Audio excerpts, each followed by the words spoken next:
The people ask me, are we going to have a recession?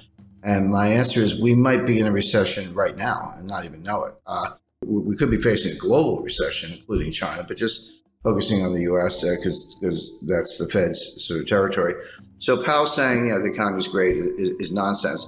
What he said, by the end of the year, we could be looking at 4.2% unemployment, 3.5 to 4% interest rates, and, kind of 2.7% inflation. You're like, wait a second, inflation is 8.6 today. How do you get to, 2.7, number one? And then what about rising unemployment and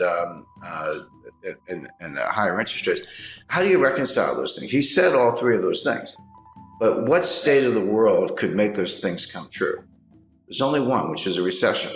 A recession would do it. A recession will raise unemployment. Higher interest rates will cause the recession. And the recession will cause inflation to go down. So in effect, Powell was saying we're going to have a recession. Inflation, prices go up, so we understand that, or maybe put differently, the value of your money goes down. You don't get as much for your money, same thing. But inflation, broadly speaking, has two causes. One is called, not to get too technical, but it's called cost push. This comes from the supply side. So there's a shortage of oil, and we've got a financial and economic war going on between Russia and the United States. The U.S. really started, but U.S., EU, Canada, Australia, Japan versus Russia. That's obviously disrupting supply chain, cutting down energy supply, causing the price of oil to go up, et cetera. So that's coming from the supply side. And you're exactly right. The Fed can't drill for oil. The Fed can't plant wheat. The Fed can't make semiconductors. So they can't do anything about this. And the supply chains are breaking down. They were breaking down before the war in Ukraine, but Ukraine has made it worse. The other source of inflation is called demand pull. And this is when individuals, you, me, and all of our viewers and, everyday Canadians and Americans worry about inflation. We say, well, I'm just thinking about buying a refrigerator. Better buy it now before the price goes up, or the car, house, or whatever it might be. They're different, but they affect each other. When the cost push inflation from the supply side has enough effect, there's a tipping point or critical threshold in psychology. We say, maybe it is out of control. I better go buy some stuff. Then the velocity of money goes up, and then you get inflation. So the Fed can't do anything about cost push. They can't do anything about the price of oil, and you're right about that. But they're looking at the demand side, saying, hey, if this supply thing goes on long enough, eventually the psychology will change, and we'll get demand pull and behavioral, and that is really hard to change. So what they're trying to do, they know they can't change the supply side, but they're trying to squash the demand side before it gets out of control. Now, the question, of course, is can they do it? The answer is they can do it, but at what cost? So a general rule of thumb, this is really simple. You have to forget about nominal interest rates. Nominal interest rates are the rates you see on your screen, you hear about in the headlines and all that. Real interest rates are nominal interest rates minus inflation. Take the inflation out and see what's left. Well, right now, real interest rates are about 2%, actually 1.75% under the Fed's policy rate. Inflation's 8.6%. So, just round numbers, 1.5 minus 8.5, that makes the inflation rate -7. That's nowhere near. It's got to be +2. Real rates have to be +2 to squash inflation. Right now, they're -7. So that implies that the Fed has to raise interest rates to 10.5% to get to +2 real interest rates. That's never going to happen. They're never going to get there. They will destroy the economy long before they get there. So the Fed has no hope of squashing inflation from the demand side, as you described, by raising rates, unless inflation comes down for other reasons. So what they're going to do, they're going to keep raising rates, 2, 2.5, 3, 3.5, 4, hope that inflation comes down from 8 to maybe 3, although I think that's a stretch. You could get into positive real rate territory, but they're really far away from it. So I think, by the way, I described what they're trying to do. I should make it clear they're going to fail. The only way inflation comes down, the way we're talking about, is if they trash the economy, a severe recession. If that happens, you say, well, do people still need to put gas in their cars? Well, you're right, but not if they're unemployed, because they're not going to work.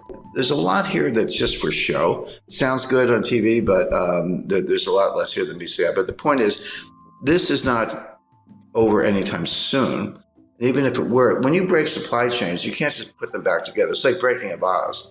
in 1,000 pieces. And you got to go buy a new vase. It's going to take years to undo this damage.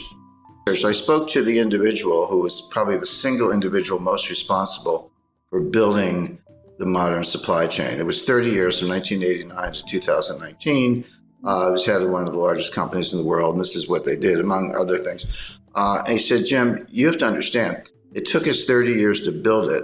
It took us 3 years to blow it up. It's not going to come back in a year. This is going to take 5, 10, 15 years to build a new one. So it's what I call supply chain 2.0.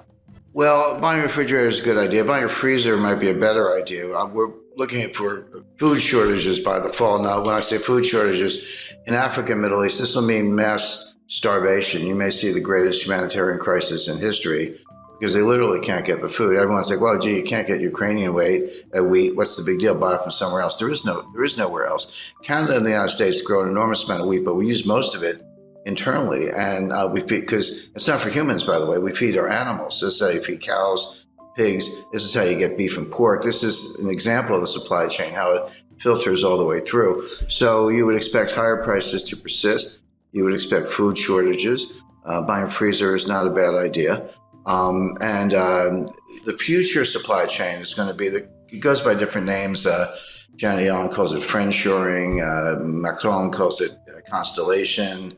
I call it a college of nations, but basically we'll have supply chains and trade, but it'll be sort of members only. So US, Canada, Australia, Europe, others, Japan, will be invited to join, but not China. Russia is going to be in the waiting room for a while. We should be better allies with Russia, but the Democrats in the United States have pretty much made that impossible, at least for the short run. And then there'll be other countries that are kind of neutral in that scheme, Brazil, India, and others. But the point is, you'll still have trade and you'll have supply chains, but it'll be kind of friendly countries, members only, and exclude China. So that decoupling is going to go ahead. The Chinese seem to be not only fine with it, but they're actually leading the way. Semiconductor manufacturing is moving back to the United States. The 20 billion of new semiconductor plants from Intel. And why is Taiwan Semiconductor spending over $5 billion to build new semiconductor fabrication plants in the United States? Well, obviously because they're worried about China. We're reshuffling the deck, but none of this stuff is easy. Semiconductor plants take 5 years to build. A new refinery, forget it. That's like 7 to 10 years. We haven't had one in the United States since 1977. So it's going to take a while to do all this. Well, we can do it. So if I said we're definitely going to have inflation, you would know what to do. You'd buy gold, hard assets, land, silver, treasury notes, government bonds, etc. If I said we're definitely going to have deflation, you would also know what to do. You would reduce leverage. You would have more cash, and there are other assets you could go into. The problem is we could have both. There's no question we have inflation right now. It's front and center. But if the Fed squashes it and causes a recession or worse, you could flip to deflation very quickly. So this is going to sound like an obvious statement. What you want is diversification. Sounds obvious, but most people don't know what diversification is. I see people, I've got 50 stocks in 10 different sectors. I'm highly diversified. I'm like, no, you're not. You have one asset class called stocks. Real diversification, have a slice of stocks, gold, real estate, cash. Agriculture is a good investment. Energy, forget the Green New Scam. That's a joke. Oil and natural gas are going to be around for a long time.